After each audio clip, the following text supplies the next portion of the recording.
За үзэгчдээ Эглэл телевизийн зочны цагийг одоо та бүхэнд хүрч байна. Тэгэхээр студидтэй бид Бие тамир спортын улсын хорооны дэд дарга Одон Баярыг ороод байна. Танд өнөөдрийн мэдрэгээ. Баярлалаа.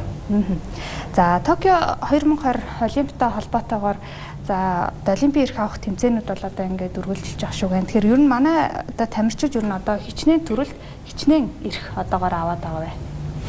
Окей, Монгол улсын үндэсний гишүүн Токио 2020 Олимпийн наадамд зорилгоо тодорхойлсон байгаа. За ангийн төрөл дээр бид спортын 10-аас дээш төрөл дээр Олимпийн эрхийг төрлөд авах. За 35-аас дээш тамирчид эрх авч оролцох түүний дотор 5-аас 6 медаль аван түүнээс алтан медаль авна гэсэн бидний зорилго байж байгаа. За залгуулаад Паралимпийн зуны Олимпийн наадам маань бас болно. Эндээс 5-аас 6 төрөлд Олимпийн эрх авах. За 15-аас дээш тамирчид Олимпийн эрхийн болцлыг хангах. За 2-аас 3 медаль авна. Түүнээс 3-аас алтан медаль авна гэсэн зорилго тавиад бид бэлтгэл сургалтаа энэ COVID-19 сар дахлын одоо үед бол бэлтгэл сургалтад тасралтгүй хийгээд явж байгаа. За хамгийн сүүлийн байдлаар хэд манай улс бокс за ширээний теннисээр тамирчид маань бас эрхээ авсан байгаа шүү дээ. Тэгэхээр ер нь хэр одоо сайн чансаатай одоо тамирчид ингээ олимпиад оролцох эрхээ авсан бэ? Энэ талаар бол бас. За ер нь олимпийн наадамд одоо нийт улсын хэмжээнд бэлтгэл сургалтыг бол олон жилийн бэлтгэл сургалтын төлөлтийн дагуу энэ олимпийн наадамд бэлддэг. За манай улсын хувьд үйл зууны спортын төрөлд Монгол Улсын үндэсний гишүүн богийг одоо байгуулж энэ 4 жилийн хугацаанд үйл зууны спортын төрөлдөөс гишүүн бэлтгэл сургалтыг олимпийн наадамд бэлдэж хийдэг. За үндсэндээ бид өнөөдөр түрүүн ирсэн 10-аад ангийн төрөл дээр 10-аас дээш спортын төрөл дээр их авъя гэж. За бидний төлөвлөснөөр одоо энэ цар тахалтай холбогдуулаад бол олон улсын спортын холбоод буюу за бусад олон улсын тэмцээнүүд, эрхийн тэмцээнүүд бол 20 онд ингээд 21 оны их ингээд ер нь бүгд цуслагтай явж байсан. Энэ олон улсын тэмцээнд ерөөхдөө 20 онд бол сорсонгүй. Тийм учраас бид энэ дээр бэлтгэлийг системийн дагуу, төлөвлөгөөний дагуу энэ цар тахалтай холбогдуулж бид одоо маш наривчилсан 2-3 төлөвлөгөөгөө бид гаргаад энийг хэрэгжүүлж байгаа. За өнгөрсөн хугацаанд 2020 оны сүүлээр 4-5 сард бид нэр бас яг энэ цар тахалтай үед манай шгшөөгийн бэлтгэл бол нэлээд хэмжээтэй бид хийж эхэлсэн байгаа. Улсын онцгой комисс, нийслэлийн онцгой комиссийн зөвшөөрлийн дагуу бид вакуумжуулсан бэлтгэлийг зохион байгуулж ирсэн. За өнгөрдөг мэдээс намар хөвөл нэлээд цар тахалмал нэлээд эчтэй болж эхэлсэн учраас болсон бүх хөл ороо тавигдсны дараа бид бас улсын онцгой комиссд бас хүсэлтээ гаргаад за энэ 21 оны 1-р сараас болоод 90 хоногийн бэлтгэл зөвлөлтийг за найрамд хөгтөний туслан дээр спортын 11 төрөл 163 тамирчин тасгуулжуулагч манай эмнэлгийн баг эдэмжилгээний баг маань за тэр найрамд туслан дээр бэлтгэлийг өнөөдөр хүртэл хийгээд явж байгаа. Энэ бол яг л одоо энэ хатуу хөл орооны үед энэ өндөржүүлсэн бэлэн байдлын үеийн одоо дэглэмийн дагуу бид PCR шинжилгээг авч тэнд хүн орохгүй гарахгүй тэнд бэлтгэлийг нэлээд чамбаа хийсэн байж байгаа. За нөгөө талд нь бид энэ техник спортын төв гэдэг манай буудлын төв байдаг. Энд бас манай спортын бас 5-аас 6 төрөл маань 60 гаруй тамирчид маань бас 90 оногийнхан бэлтгэлийг вакуумжуулсан бэлтгэлийг тэнд бацаагаад хийж байгаа. Энд өвлийн спортын төрөл, паралимпийн спортын төрлүүд маань бас хамт хамрагдаад үйлчлэх сургалтаа хийж байгаа.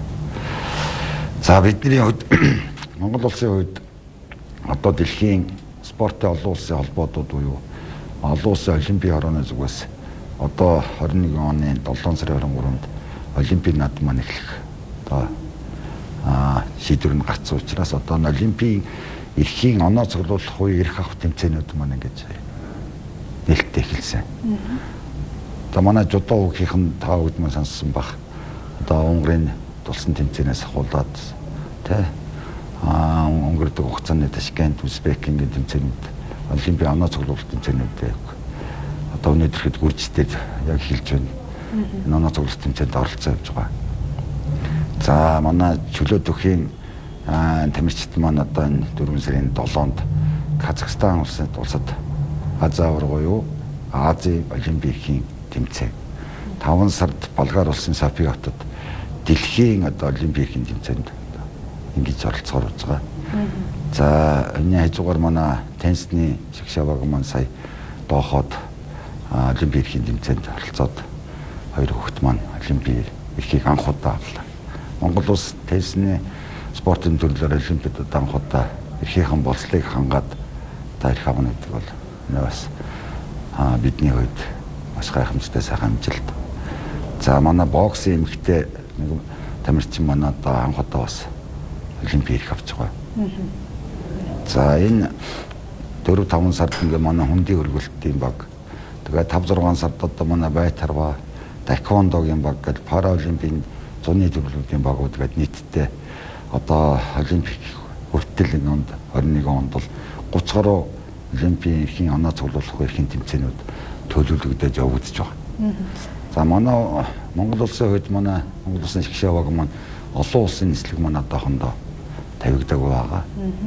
За энэ гадагшаага тэмцээнд ямар нислэгээр яаж явж байгаа вэ гэхээр манай үндэсний үйлдвэрлэгч буюу үндэсний компани Хүнүү Air компани маань одоо манай тамирчдад бол чартерын нислэгийг өнгөж хийж өгч байгаа. За энийг дэлгэмжүүлээд Хүнүү Air компани мөнгө чаргал захиралтай Хүнүү Air компани хамт олонд бол нийт спортынхаа нийт одоо олимпийн тамирчдын нэрийн өмнөөс бас баярлалаа гэж хэлмээр санагдаж байгаа. За сая өнгөрдөг хугацаанд манай жудоо охин тамирчдыг хөлбөмбөгийн одоо дэлхийн арга хаазын бүсийн шалгуулалтын тэмцээнд хөлбөмбөгийн багийг сая теннисний багийг ингээд багуудыг маань Улаанбаатар Алматтай доохоо чиглэлээр бас нислэгүүлдэж явсан байгаа. Одоо ахаад манай багуудыг тийш нь Казахстан дөрвөж өгөхөөр одоо бид нар өчигдөр бас ярьж хэлцээр хийгээд ингээд ирсэн байгаа. Тийм учраас олимпийн бэлтгэл бол бид бас энэ багууд дээр энэ баазууд дээр бэлтгэлийг хийхэд бол нэгдүгээрт энэ бэлтгэл хийх сургалт үйлдэлтийн дагуу бэлтгэл хийх нэг ондоо. Дээрээс маань эдийн шинжилгээ сургалтын судалгааны ажлуудыг тэнд одоо сүүлийн үеийн танах хэмжээр би хийж байгаа. Энэ үнд спортын онгоо ухаан, манай эдийн шинжилгээ, спортын сэтгэл зүй, спортын хоол зүй, техник, тактик ингээд багууд маань энэ олимпийн шгшавагийн багууд дээр бас ингээд давхар ажиллаж байгаа.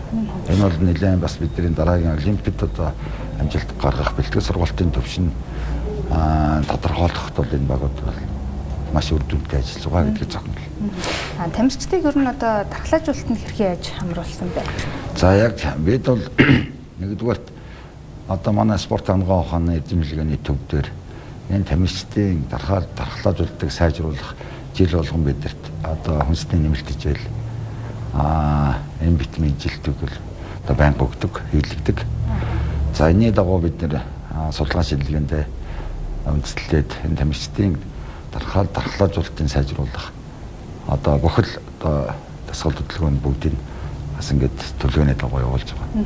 Ковидын вакцинжуулалтанд хамруулсан. Сая 3 сарын 10-ны өдөр одоо манай нийт шгшавагийн 240 гаруй тамирчин дасгалжуулагч эмнэлгийн ажилчид энэ олимпиад одоо бэлтэж байгаа бүх багууд дээр одоо энэ олон улсууд ажиллаж байгаа бүрэлдэхүүнүүд маань ковидын вакциныг AstraZeneca хийлгсэн байж байгаа нэгдүгээр дунгай хийсэн байгаа. За 5 сарын 5-нд 2-дугаар дунгай хийлгэнэ.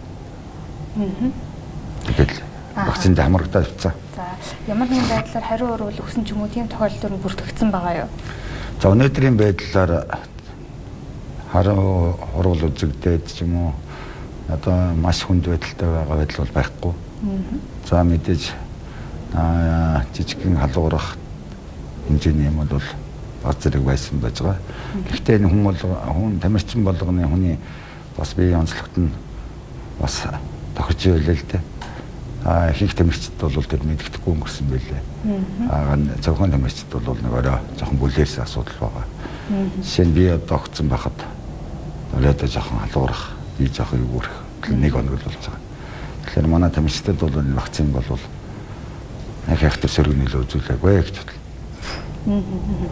За энэ сард бас гарсан таатай мэдээнүүдийн нэг нь манай 2008 оны Олимпийн авраг Бадрууган маань за олон улсын боксийн холбооны хариуцлагатай алба ашгарууллаа гэсэн мэдээ гарсан тий. Аврагууд ба алдартнууд шинэ комиссийн гишүүн болохоор болсон. Энтэй холбоотой мэдээлэл. Тий. Үнэхээр сайхан үйл явдал болсон байлээ. Олон улсын Олимпийн хорооны одоо албасны Монгол улсыг төлөөлсөн гишүүн манай үндэсний Олимпийн хорооны тэргуун дэд зэрэгс Батшиг маань боллоо. За манай Бадрууган авраг маань одоо бас яг саяхан бас олон улсын Олимпийн хороонд бас зөвлөлийн гишүүн болоод ажиллаж эхэллээ.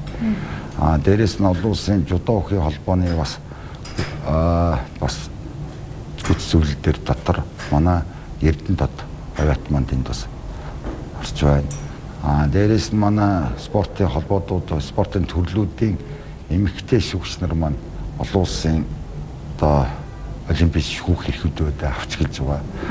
Гэт утгалаар бид манай спортын салбар маань одоо олон улсын төвшин, дэлхийн төвшөнд бол одоо тамирчдаас гадна шүүгчд маань тэр томоохон байгууллагуудын зөвлөл дээр ажиллана гэдэг чинь нийт Монгол улсын нэр хүнд, Монгол улсын бие нэмэр спортын салбарын хөгжил маань тэнд харагдаж байна л гэсэн гэж ойлгож болох юм. Одоо шилбэл олимп шүүгчээр сонгогдно гэдэг нь ямар одоо шаардлага хангасан байх ёстой байдгийг тий одоо манай одоо тэр эмэгтэй шүүгчнэрийн хувьд бол жишээлбэл илүү ач холбогдолтой юм тэгэлгүй яг хөө мэдээ тий тэгэлгүй яг хөө тэр эмэгтэй шүүгчдийн ажил хөдөлмөр бол маш олон жилийн хөдөлмөр л доо.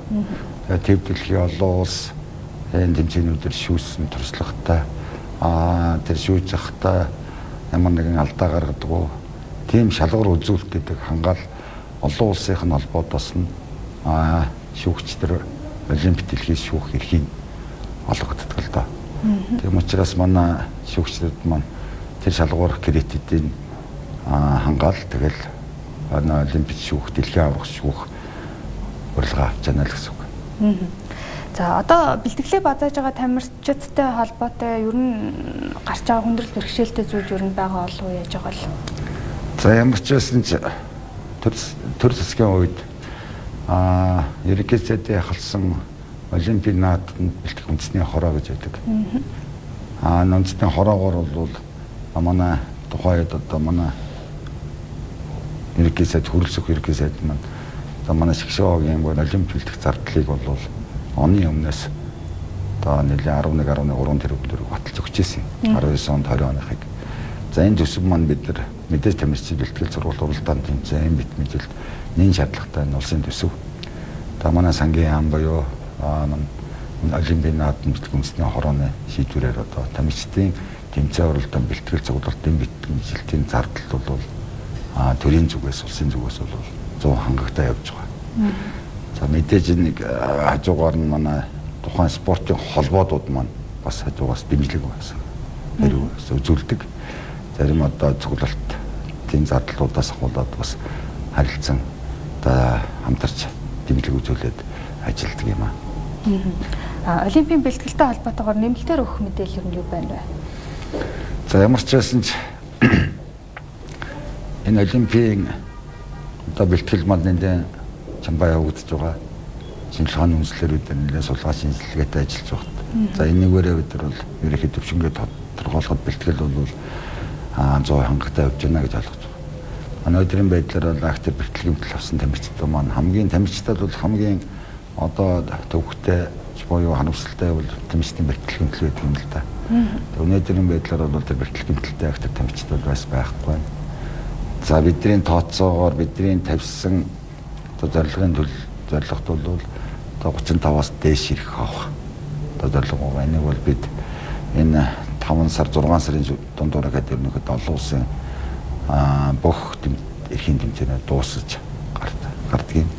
Тэр хүртэл бид нар үлцэн 20 гаруй эрхүүдээ бид нар авчих гэсэн тооцоотой төлөвлөгөөтэй байж байгаа. За манай параолимпийн спортын төрлүүдээр мөн адилхан эрхийн тэмцээнүүд маань эхэлсэн хамж явж байгаа. За энэ төлөвлөгөөнийхөө дагуу бэлтгэлээсээ хийгээд бид зорсон зорилготой очно гэж бодож байгаа. За бидний энэ хамгийн том зорилго бол одоо хамгийн ойрхон Азид болж байгаа Японд Токиод болох юм байгаа. За энэ дээр бид алтан медаль авах төрлийн зорилготой төрлийн өсөлттэй байгаа учраас энэ дээр одоо цагийн зөрөө бол байхгүй. Цагаагаар тасан зохицох нөхцөл дээр манайхтай ойролцоо. Тийм учраас бид боломж ол байж байгаа. Далайн түвшнээс 300-аас 500 м өндөртэй газар. Улаанбаатар хот маань далайн түвшнээс 1300-аас 400 м өндөртэй учраас за өндөр үеийн бүс дээр бид бэлтгэлээ хийх намд ороход шинжлэх ухааны зүгээс бол амжилт гаргахад бас маш их төхөмтэй. Тийм учраас газар зүйн байшлаараа бид Токиод бэлтгэл олимпиад орох. Өнгөрдөг 8 онд Бээжинд олимпиадч манай алтан медаль авлаа шүү дээ. За энэтэй харьцуулах юм бол цагаагаар газар зүйн байшил өндөр үеийн бүсээс намд орох тэмцээнд орох гэдэг энэ олон шинжлэх ухаантай холбогдсон зүйлүүд бол энд олимпиад ороход бидний зорьсон зорилго. За бэлнэ л гэж бид бодож байгаа.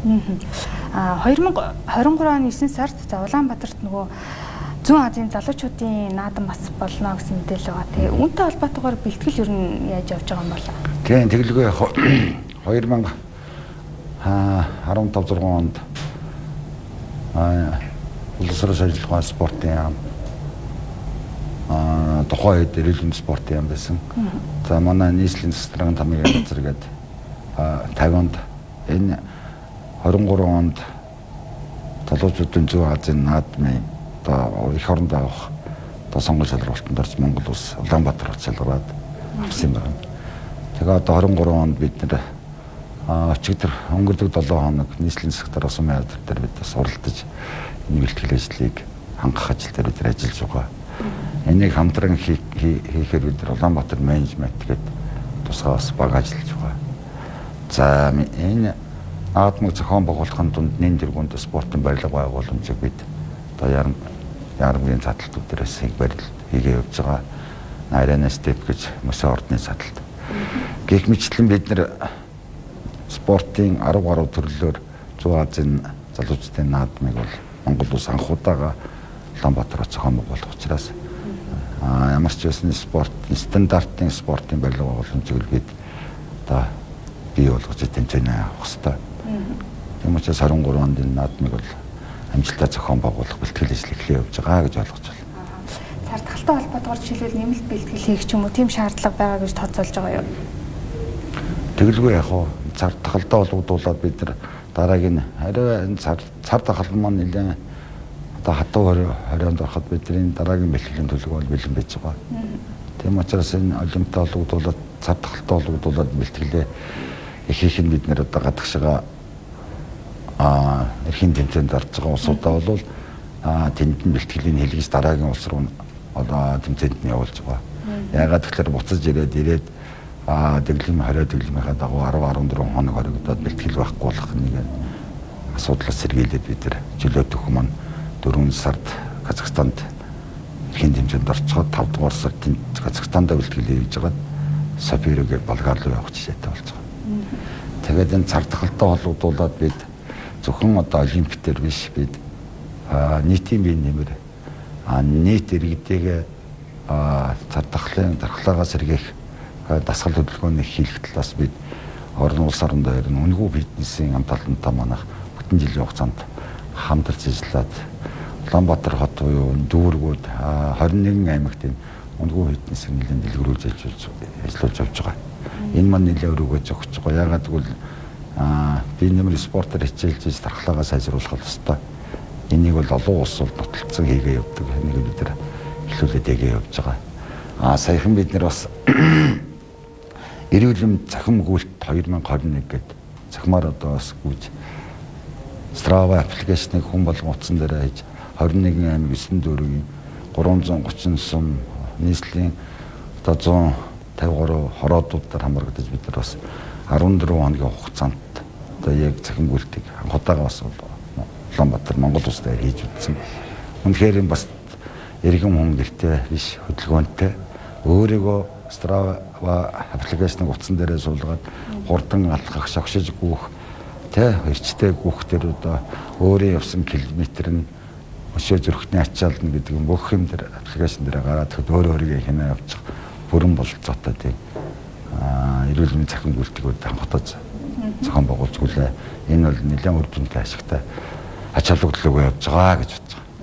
За студид ирж ярилцсан танд баярлалаа. Баярлалаа. Тэгэхээр үзэгчтэй эгэлдээс та бүхэнд зочны цагаа хөргөлөө. Бид студидтэй биеийн тамир спортын улсын хорооны дэд дарга Дон Баярыг урьж ярилцлаа. Тэгэхээр Токио 2020 Олимпиатай холбоотой бас цаг үеийн нэмэлт мэдээллүүдийг та бүхэнд өглөө. Анхаарлаа хандуулсанд баярлалаа.